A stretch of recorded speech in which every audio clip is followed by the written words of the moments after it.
Hello दोस्तों, नमस्कार। कैसे हो आप सब। आज की इस वीडियो में मैं आप लोगों से शेयर करने वाली हूँ कि रात को मैं अपनी रसोई की सफाई किस तरीके से करती हूँ ताकि अगली सुबह मुझे कोई भी टेंशन ना रहे। मैं फ्री माइंड उठती हूँ और काम करने का भी मन करता है। सबसे पहले मैं आपको ये वीडियो इसीलिए दिखा रही हूँ ताकि आप लोगों को ये भरोसा हो जाए कि सबका घर एक टाइम पे अव्यवस्थित होता ही है। आपको अगर ये लगता हो मेरी वीडियो देखने से कि इनका घर हमेशा ही ऐसे ही साफ़ सुथरा रहता होगा, लेकिन ये पॉसिबल नहीं है। घर अव्यवस्थित भी होता है, लेकिन कुछ सही तरीके अपनाकर हम अपने घर को कम समय में दोबारा से व्यवस्थित कर सकते हैं। तो चलिए वीडियो को शुरू करते हैं। सबसे पहले तो देखिए, मैं जब भी किचन की क्लीनिंग स्टार्ट करती हूँ ना, तो सबसे पहले मैं अपने बर्तन साफ़ करती हूँ। और बर्तनों को एक बार मैं ऐसे ही नॉर्मल पानी से निकाल के साइड में दूसरे वाले सिंक में रख रही हूँ यहाँ पे, क्योंकि जो इनकी एक्स्ट्रा चिकनाई है या जो भी इनके ऊपर लगा हुआ वो एक बार से उतर जाएगा। फिर मैं इनको साबुन लगा के अच्छे से साफ़ कर देती हूँ। अगर आप पहली बार में ही इनके ऊपर साबुन लगाएंगे ना, तो कई बार क्या होता है कि जो एक्स्ट्रा इनके ऊपर चिकनाई होती है ना, वो हमारे जो बर्तन धोने का स्क्रबर होता है उसके ऊपर चिपक जाती है। तो जब ज़्यादा चिकने बर्तन होते हैं तो मैं इसी तरीके से एक बार पानी से वॉश कर देती हूँ पहले। फिर सारे बर्तन एक साइड में रख के मैंने और इन चीज़ों को भिगो दिया है, क्योंकि जो रोटी बनाने वाली परात होती है ना, इसका जो ये आटा चिपक जाता है इसके ऊपर, इसको थोड़ा सा उतरने में टाइम लगता है। तो इसको अब मैंने सबसे नीचे रख दिया है ताकि जो साइड में बर्तन रखे हैं उनको मैं वॉश करूँगी, तब तक ये पानी में भीग जाएगी। सफाई का अगर आपको एक तरीका पता हो ना, तो आपका इतना टाइम नहीं लगता सफाई करने में। जिन लोगों को आलस आता है या जो मतलब ज़्यादा टाइम लगाते हैं, उनको एक तरीका, प्रॉपर तरीका नहीं पता होता। काम सब करते हैं अपने घर में, मैं भी करती हूँ, आप लोग भी करते हो, लेकिन एक जो तरीका होता है उसमें फ़र्क होता है। तो सबसे पहले मैं क्लीनिंग में, किचन की क्लीनिंग में बर्तन इसीलिए साफ़ करती हूँ ताकि इनको वॉश कर दूँगी और सूखने के लिए रख दूँगी। जब तक ये सूख जाएंगे तब तक मैं अपना काउंटर टॉप और गैस साफ़ कर लूँगी। अगर हम पहले काउंटर टॉप और गैस को साफ़ करेंगे, बाद में हम बर्तन साफ़ करेंगे ना, तो क्या होगा कि बर्तन जब तक सूखेंगे, हवा लगेगी इनको थोड़ा सा, अगर आप गीला ही पोंछ के रखेंगे तो आपका कपड़ा ज़्यादा ख़राब होगा जो साफ़ करने वाला है। तो अगर ये सूखने का टाइम आप वहाँ पे खड़े रहेंगे तो आपका वो टाइम बिल्कुल वेस्ट जाएगा। तो इसीलिए सबसे पहले अपने बर्तन साफ़ करके रख दीजिए। काफ़ी घर में तो देखिए काम करने के लिए मेड आती है, किचन में भी, बाकी सारे घर का काम भी। तो मुझे, मेरा एक सजेशन है आप लोगों को, अगर देखिए हेल्थ इश्यूज़ है या छोटा बच्चा है या आपका कोई और कारण है जिसकी वजह से आप काम नहीं कर पा रहे हैं, तो बात अलग है। वरना अगर आप अपनी किचन को देख सकते हो तो देखिए पूरे घर का काम करवा लीजिए, लेकिन अपनी रसोई को खुद संभालिए अगर पॉसिबल है तो। अगर आपको लगता है कि नहीं हो पा रहा है तो आपको एक और छोटी सी मैं बात यहाँ पे बोलना चाहूँगी कि रात के टाइम ना, हम जो मेड है वो सुबह आती है, तो हम रात को बर्तन वगैरह सारे इकट्ठे करके रख देते हैं और सोचते हैं कि सुबह मेड आएगी तो वो साफ़ कर लेगी। देखिए, अगर मतलब दोबारा बात वही आ जाती है। अगर पॉसिबल है तो रात के जो बर्तन होते हैं ना, उनको आप प्लीज़ वॉश करके सोइए, क्योंकि हमारा किचन में, अगर धार्मिकता की तरफ बात करें तो आपने हमारे बड़े बुजुर्गों से सुना भी होगा कि हमारे जो रसोई में है ना, माँ अन्नपूर्णा का वास होता है। अगर आपके किचन में ऐसे ही बर्तन पड़े हैं, आपका जो किचन है वो ऐसे ही अव्यवस्थित पड़ा है, गैस ख़राब पड़ा है, कहीं पे आटा लगा हुआ है, कहीं पे सब्जी पड़ी है, तो उससे क्या होता है कि जो माँ अन्नपूर्णा होती है ना, वो लक्ष्मी जी का ही रूप होती हैं, वो नाराज़ हो जाती हैं और आपके घर में अन्न और धन दोनों की कमी होना शुरू हो जाता है। मैं तो इस बात को मानती हूँ, बाकी आप लोग अपना सजेशन एक बार मुझे कमेंट करके ज़रूर बताइएगा। दूसरा, अगर हम धार्मिकता को छोड़ के, जो लोग नहीं मानते, आप वैज्ञानिक तरीके से भी देखते हैं, तो झूठे बर्तन छोड़ने से आपका जो किचन है वहाँ पे ज़्यादा बैक्टीरिया हो जाते हैं जो कि बीमारियाँ पैदा करते हैं।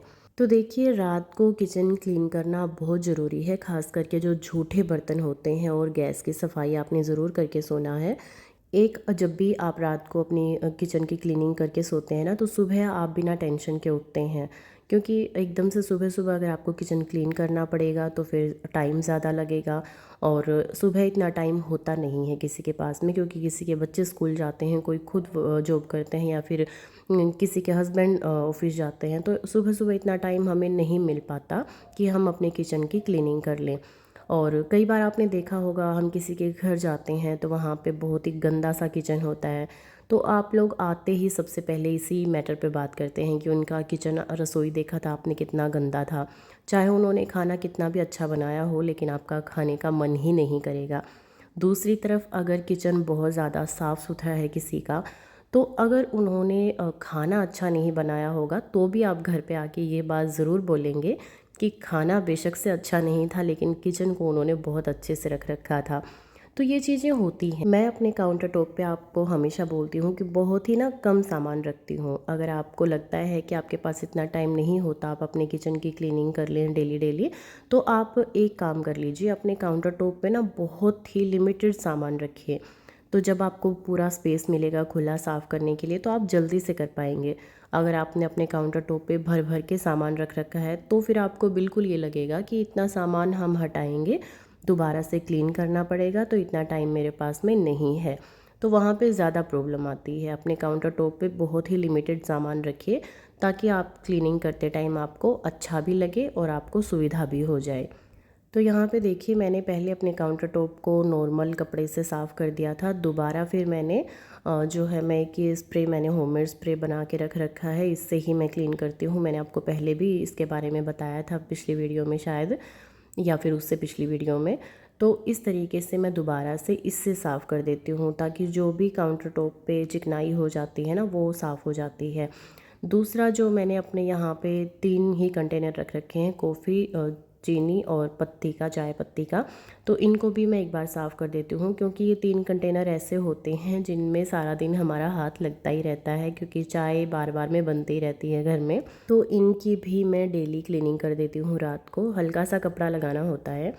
और यहाँ पे देखिए, मेरा जो सिंक है, इसको भी मैं एक लास्ट बर्तन की तरह ही साफ़ करती हूँ। मैं हमेशा बोलती हूँ कि आपका जो सिंक है, उसको एक आखिरी का बर्तन समझ के ही डेली आपने साफ़ करना है, तभी वो साफ़ हो पाएगा। अगर आप हफ्ते में 1 दिन करते हैं, 15 दिन में 1 दिन करते हैं, तो उसकी जो वो चमक है ना, वो चली जाती है धीरे धीरे। टैप वगैरह को भी मैंने यहाँ पे साफ़ कर दिया है। और ये वाला जो ब्रश है, मैंने आपको बताया था कि कैसे बनाया है, इससे मेरी क्लीनिंग काफ़ी आसान हो गई है। ये जो सिंक के अंदर के ये जो भी चीज़ें होती हैं ना, ये इससे बहुत अच्छे से क्लीन हो जाती हैं। तो सिंक भी मैं आखिरी बर्तन की तरह ही साफ़ करती हूँ डेली।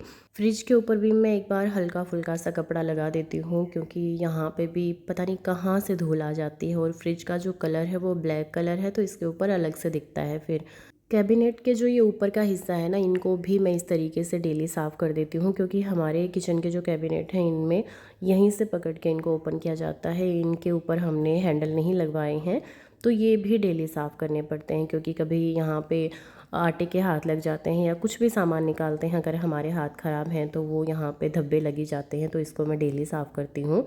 अब मेरे बर्तन लगभग मतलब सूख चुके हैं। जो भी एक्स्ट्रा थोड़ा बहुत पानी है, एक माइक्रोफाइबर कपड़ा मैंने अलग से बना रखा है इनके लिए, इनको मैं इससे साफ़ कर दूँगी। कॉटन का कपड़ा या और कोई कपड़ा अगर आप क्लीनिंग के लिए यूज़ करते हैं, तो उनसे धब्बे हो जाते हैं। तो ये जो माइक्रोफाइबर कपड़ा है, मैं हमेशा बोलती हूँ कि क्लीनिंग के लिए अपने घर में 2-3 ज़रूर रखिए। तो इन बर्तन साफ़ करने के लिए भी मैंने माइक्रोफाइबर ही कपड़ा रख रखा है। और कई बार लोगों को लगता है कि बर्तन साफ़ किए और उनको थोड़ा सा सूखने के बाद में ऐसे ही अपनी जगह पे रख देते हैं। तो देखिए, आप ना ध्यान दीजिएगा कि आपके बर्तन में हल्के फुल्के पानी के निशान बने मिलेंगे, धब्बे बने मिलेंगे, जो कि थोड़ा सा ख़राब लगता है देखने में। तो बर्तन साफ़ करने के बाद में थोड़ा सा सूख जाते हैं, तो उनको एक बार कपड़े से साफ़ करके रखिए, ताकि आपके बर्तन चमचमाते हुए दिखाई दें। सफाई का पहला नियम ही ये है कि हर एक चीज़ का अपना एक जगह होना चाहिए, कि इस चीज़ को हमने वहाँ पे रखना है। तो फिर आधी से ज़्यादा सफाई तो वैसे ही हो जाती है।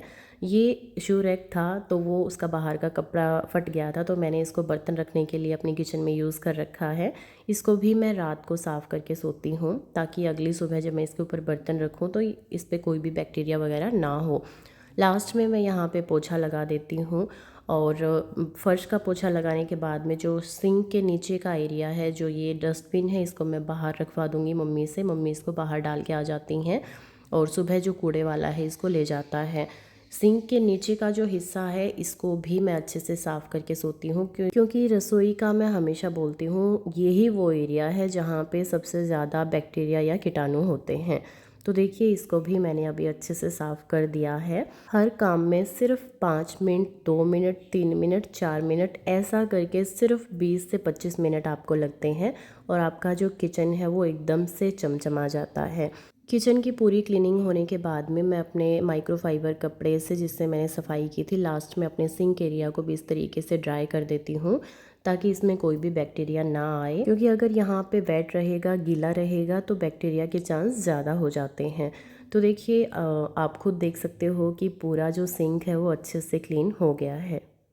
पूरा किचन साफ़ होते ही मैं लास्ट में एक बार अपने फ्रिज में भी देख लेती हूँ कि कोई ऐसा सामान तो नहीं है जो खाने लायक ना हो या जो ख़राब हो गया हो, उसको भी आप टाइम टू टाइम बाहर निकालते रहें। किचन की क्लीनिंग के लिए जो कपड़ा यूज़ किया था या फिर जो रोटी बनाने वाला मैट है, बर्तन साफ़ करने वाला कपड़ा है, जो भी यहाँ पे है मुझे वॉश करना है, इनको मैं डेली वॉश करती हूँ बाहर ले जाके और वहीं पे इनको हैंग कर देती हूँ। तो ये था मेरा किचन का नाइट क्लीनिंग रूटीन जो कि मैंने आप लोगों के साथ में शेयर किया है। अगर आपको पसंद आया हो तो लाइक शेयर कर दीजिएगा, एक प्यारा सा कमेंट करके मुझे ज़रूर बताइएगा कि आपको वीडियो पसंद आई या नहीं। और अगर चैनल पे पहली बार आए थे तो प्लीज़ चैनल को सब्सक्राइब भी ज़रूर कर लीजिएगा। और हाँ, अगर आपको मेरी क्लीनिंग रूटीन में कोई गलती लगी तो प्लीज़ मुझे भी ज़रूर समझाइएगा, क्योंकि ज़रूरी नहीं होता कि हर इंसान परफेक्ट हो। मैं आपके कमेंट का वेट ज़रूर करूँगी। मिलते हैं किसी नेक्स्ट वीडियो में, तब तक के लिए बाय बाय।